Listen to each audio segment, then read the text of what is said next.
सर्दियों की एक ठंडी सुबह थी। बाहर बर्फ के गाले आहिस्ता आहिस्ता जमीन पर गिर रहे थे और हर चीज पर एक सफेद चादर सी बिछी हुई थी। गांव की छोटी सी गली के आखिरी सिरे पर एक छोटी मगर रंगीन रसोई थी, जिसे सब सब्जियों की रसोई कहते थे। ये कोई आम रसोई नहीं थी। यहाँ बर्तन बोलते थे, सब्जियां हंसती थीं और चौल्हा गाने गाता था। चूल्हे का नाम था चौली लाल, बड़ी बातूनी और थोड़ी बददिमाग। कढ़ाई का नाम कड़क बेगम था, जो हर वक्त भाप के बादलों में लिपटी रहती। और सब्जियों की एक पूरी बस्ती थी, पालक रानी, मूली मियाँ, गाजर भाई, बंदगोभी चाची और सबसे छोटा मगर शोख धनिया बच्चा। इस दिन सर्दी कुछ ज्यादा ही थी। चौली लाल जलने से इनकार कर रहा था। मैं नहीं जलूंगा, उसने गुस्से से कहा। मेरे अंदर लकड़ी गीली है और तुम सब रोज सुबह सुबह शोर मचाते हो। कड़क बेगम ने जवाब दिया, अरे जल जाओ चौली, आज तो हरी भरी पालक बुननी है। पालक रानी सुबह से तैयार बैठी है। चौली लाल ने मुंह बनाया, हाँ हाँ, सब मुझसे ही उम्मीद रखते हैं। कोई मेरी बात नहीं सुनता।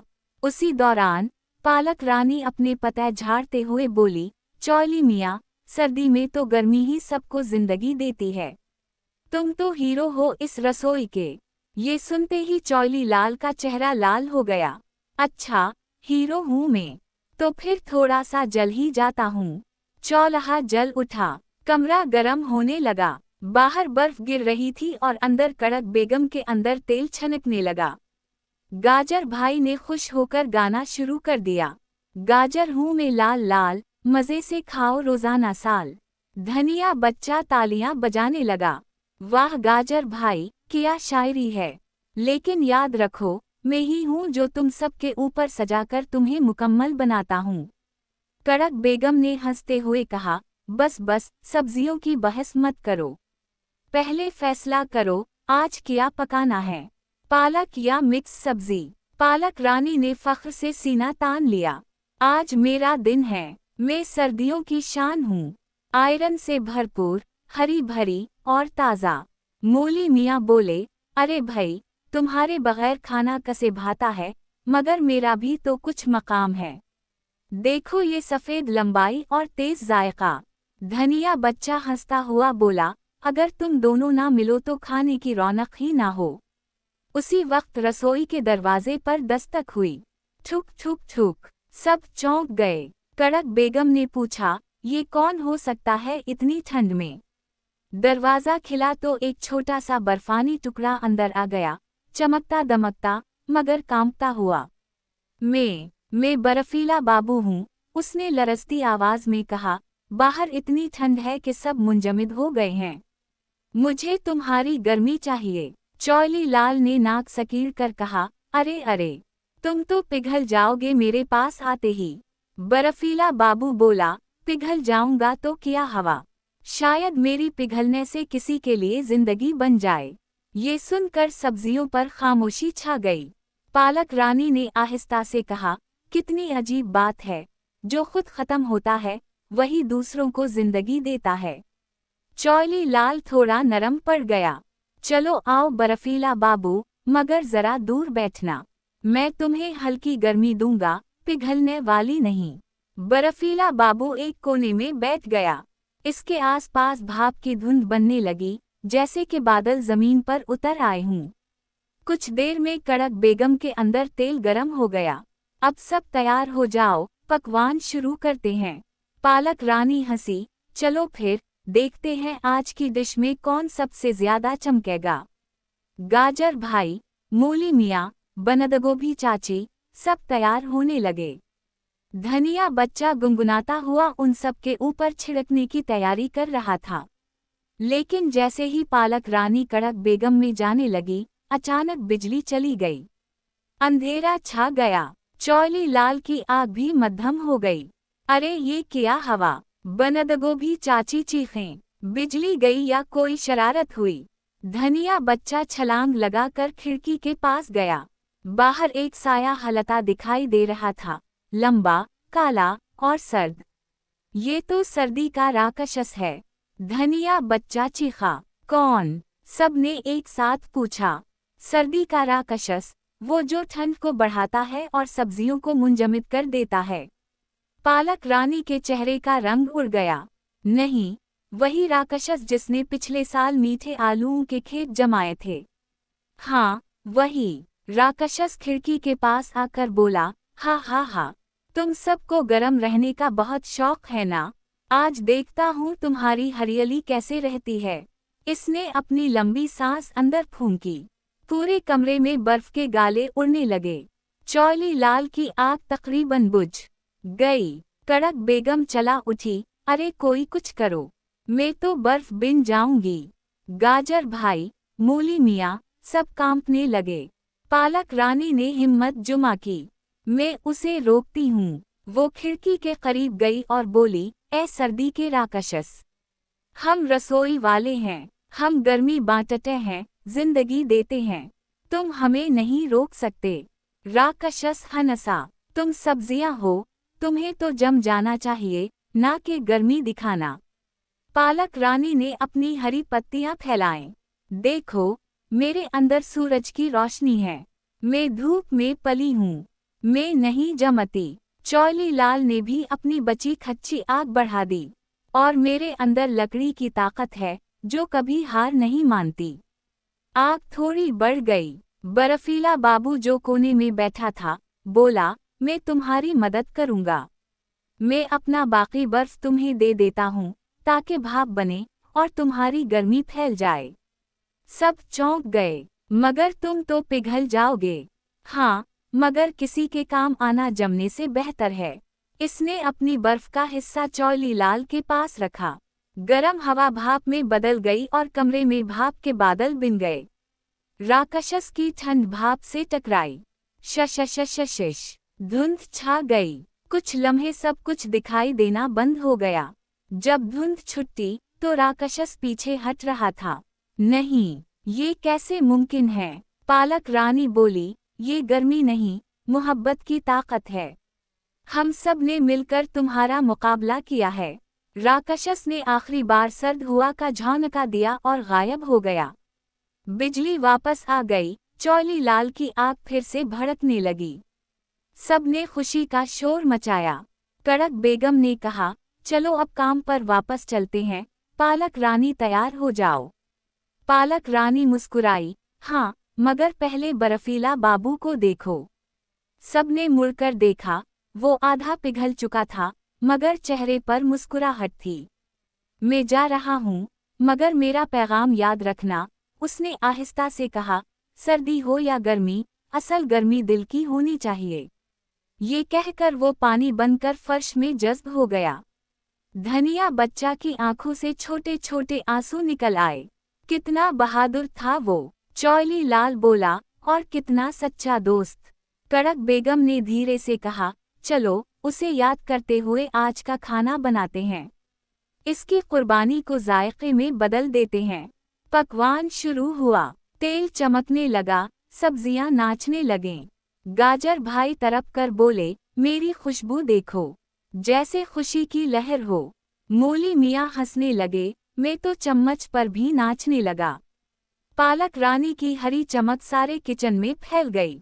धनिया बच्चा आखिर में ऊपर छिड़का गया, जैसे बर्फीला बाबू की याद की छाँव। खाने की खुशबू पूरे गांव में फैल गई। बच्चे बाहर खेलना छोड़कर दरवाजे की तरफ दौड़ने लगे।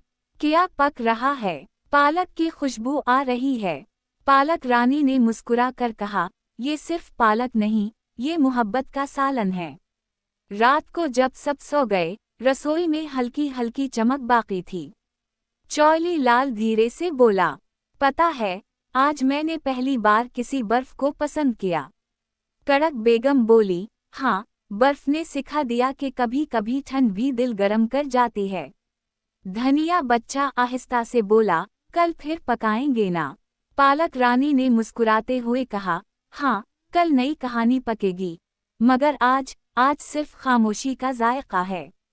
सब खामोश हो गए। बाहर बर्फ गिर रही थी, मगर रसोई के अंदर एक ऐसी गर्मी थी जो कभी खत्म नहीं होती। चांदनी खिड़की से अंदर आ रही थी। बनदगोभी चाची आहिस्ता आहिस्ता झूलने लगें। पता है बच्चों, सर्दी हमेशा दुश्मन नहीं होती, वो हमें एक दूसरे के करीब ले आती है। गाजर भाई ने जमाई ली, हाँ चाची, और आज तो मेरा रंग भी ज्यादा निखर गया है। सब हंस पड़े। रात गुजर गई। सुबह सूरज निकला तो रसोई के सामने एक छोटा सा बर्फ का टुकड़ा चमक रहा था, जैसे बर्फीला बाबू का निशान। धनिया बच्चा ने इसे देखा और आहिस्ता से कहा, ये हमें याद दिलाता रहेगा कि गर्मी सिर्फ आग में नहीं, दिल में भी होती है। पालक रानी ने इस निशान के करीब जाकर अपने पते से एक बूंद गिराई। ये है मेरा सलाम तुम्हें, दोस्त बर्फीला बाबू। तुमने हमें जिंदगी का जायका सिखाया। चौली लाल ने आग जलाई, कड़क बेगम ने खुशी से आवाज की, चूं चूं चूं। और रसोई एक बार फिर जिंदगी से भर गई।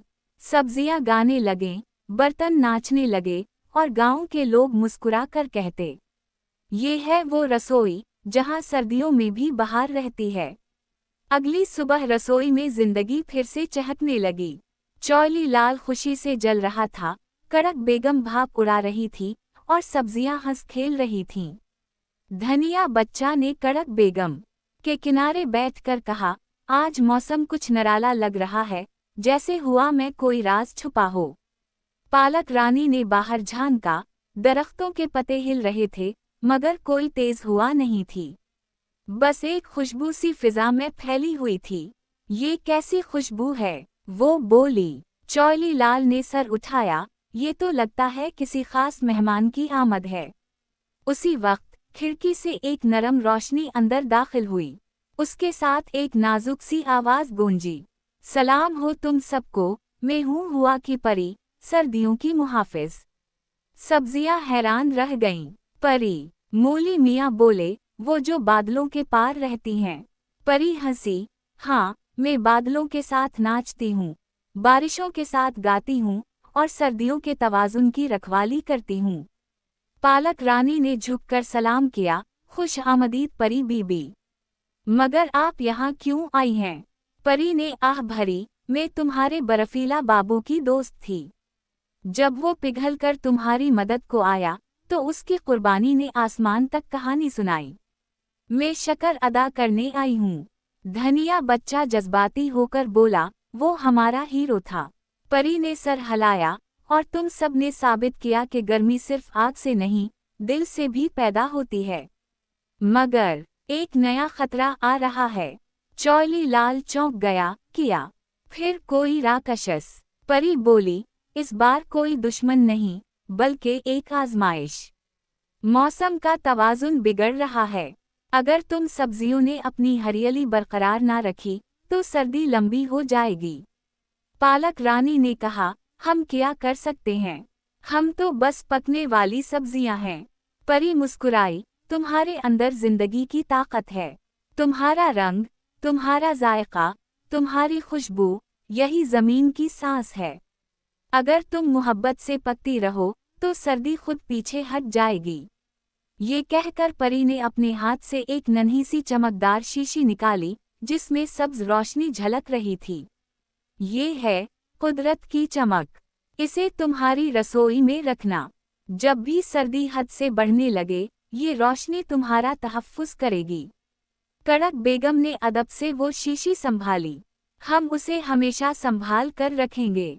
परी ने मुस्कुरा कर कहा, याद रखना, गर्मी बांटना कभी ना छोड़ना। ये कहकर वो रोशनी में तहलील हो गई। पालक रानी ने कहा, कितनी नरमी थी इसकी बातों में, जैसे धूप का लमस हो। चौली लाल बोला, हाँ, मगर अब हमें मजीद जिम्मेदारी से काम करना होगा। सर्दी के दिन बाकी हैं, और गांव को हमारी गर्मी की ज़रूरत है। उसी दिन एक नया मंजर रसोई में बना। कड़क बेगम के अंदर मिक्स सब्जी तैयार हो रही थी। गाजर भाई, मूली मियाँ, बनदगोभी चाची, सब अपनी खुशबू बखेर रहे थे। धनिया बच्चा हंसता हुआ कह रहा था, आज तो खुशबू आसमान तक जाएगी। चौली लाल ने मज़ाहिया लहजे में कहा, अगर आसमान तक गई, तो परी बीबी जरूर नीचे देखेंगी। रात को जब सब खाना बन चुका, तो किचन में सुकून छा गया। बाहर फिर हल्की बर्फ गिरने लगी। पालक रानी खिड़की के पास जाकर बोली, देखो, बर्फ गिर रही है, मगर अब लगता है जैसे वो दुश्मन नहीं, दोस्त हो गई हो। धनिया बच्चा आहिस्ता से बोला, बर्फीला बाबू की याद शायद उसी बर्फ में जिंदा है। अचानक हुआ चली, नरम, महकदार और चमकती हुई। वही परी की खुशबू थी। कड़क बेगम बोली, ये देखो, वो शीशी खुद बखुद रोशन हो गई। रोशनी फैल गई और पूरा किचन सब्ज चमक में नहा गया। चौली लाल ने महसूस किया कि इसकी आग पहले से नरम मगर ज्यादा रोशन हो गई है। ये कुदरत की चमक है जो दिलों में उतर गई है, पालक रानी ने कहा। अब चाहे सर्दी कितनी भी बढ़ जाए, हमारी गर्मी खत्म नहीं होगी। अगली सुबह गांव वाले जागे तो हैरान रह गए। बर्फ चमकदार थी मगर सख्त नहीं। दरख्तों के पत्ते झूम रहे थे, नदी पर हल्की भाप उठ रही थी। एक बूढ़ी औरत बोली, अरे ये कैसी अजीब सर्दी है, ठंड है मगर सुकून भी है। बच्चों ने कहा, ये सब सब्जियों वाली रसोई की बरकत है। रसोई के अंदर धनिया बच्चा खुशी से नाच रहा था, हम कामयाब हो गए। हमने सर्दी को मुस्कुरा दिया। कड़क बेगम ने खुश होकर कहा, आज तो मैं दाल भी पकाऊंगी ताकि गर्मी 4 गुना हो जाए। चौली लाल हंसने लगा, बस ध्यान रखना, ज्यादा तेज मत हो जाना, वरना पूरा किचन भाप का बादल बन जाएगा। सब हंस पड़े। शाम को पालक रानी ने कहा, मुझे लगता है अब हमारी कहानी मुकम्मल हो गई है। हमने सिखा दिया कि गर्मी और ठंड दोनों जिंदगी के जायके हैं। अगर हम तवाज़ुन रखें तो सब खूबसूरत बन जाता है। मौली मियाँ बोले, और मोहब्बत इस तवाज़ुन की चाबी है। बनदगोभी चाची ने हंसते हुए कहा, हाँ, और थोड़ा सा नमक भी। सबने कहकहा लगाया। चौली लाल धीरे से बोला, आज बर्फीला बाबू, परी बीबी, सब कहीं ना कहीं मुस्कुरा रहे होंगे। हमने उनका वादा निभाया। रात ढल गई। बाहर बर्फ चांदनी में चमकने लगी। रसोई में खामोशी थी मगर दिलों में सुकून। कड़क बेगम ने आहिस्ता से कहा, कल फिर नया दिन होगा, नई डिश, नई खुशबू, मगर याद एक ही रहेगी कि सर्दी में भी जिंदगी हरी रह सकती है अगर दिल गर्म हो। पालक रानी ने अपने पते बंद किए, जैसे कोई दुआ मांग रही हो। धनिया बच्चा खिड़की पर जाकर आसमान की तरफ देखने लगा। इसने आहिस्ता से कहा, शुक्रिया बर्फीला बाबू, शुक्रिया हुआ की परी, तुमने हमें बताया कि मोहब्बत सबसे बड़ी गर्मी है। आसमान से एक हल्की सी रोशनी नीचे उतरी, जैसे जवाब मिल गया हो। और फिर रसोई में सब्ज रोशनी की हल्की लहर दौड़ गई। किचन के सारे बर्तन, सब्जियां और चौली लाल सब एक साथ गुनगुनाने लगे। ठंड में भी बहार है, दिल में गर्मी प्यार है, पकवान बने जिंदगी का, यही रसोई का संसार है। और इसके साथ कहानी का इख्तिताम एक खुशबू में घुल गया। ऐसी खुशबू जो सर्दियों में भी गर्मी बांध दे और दिलों को हमेशा हरा भरा रखे।